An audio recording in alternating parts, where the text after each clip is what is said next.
All right, welcome back, everyone. Mesa Police giving you an inside look at a day in the life of a police officer. So they did this tweet along, which we have up, and it was last Thursday. And this morning we are talking to an officer there in the Mesa Police Department. Becky Corrin, good to see you. Irene Mahoney. This is a neat program, guys, and we'll go through some of your tweets in a second. Let's start, though, with what you're trying to accomplish with this. Officer, let's start with you. What do you hope the public takes out of this? I hope it brings just more transparency between the police department and our civilian community to let them know what the day in the life is as an officer. What was this experience like, really, for both of you to be together in the vehicle as you're driving along? Well, I would say I'm non-sworn, so I was coming at it looking as a community member, really. I do work for the police department. I'm part of their PIO department.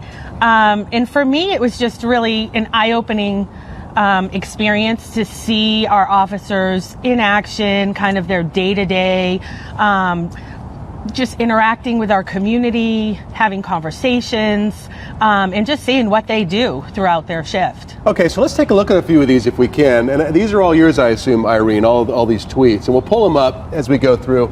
So you say, here you go, we're going to follow along, kind of introducing people. Your very first stop is you see somebody sleeping on a bench. What was this? What was happening here? So we normally do like welfare checks in the morning. It was really cold that morning, so I saw someone sleeping underneath a blanket. I just wanted to make sure that they were okay and were aware of all the resources that MESA offers the community as far as our homeless population. And then the next one that we have up, it's the abandoned vehicle that you see. And so when something like this happens, Irene, what was going on inside the vehicle?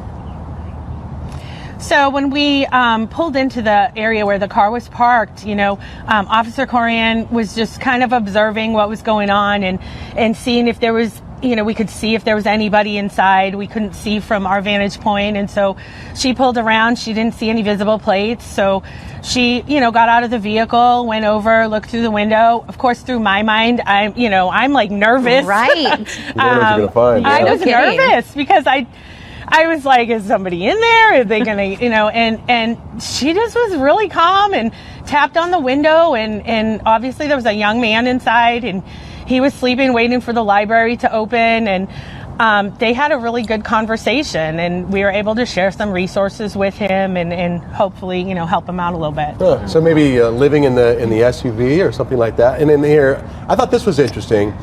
You came across a gentleman who's 90 years old. Tell us about this.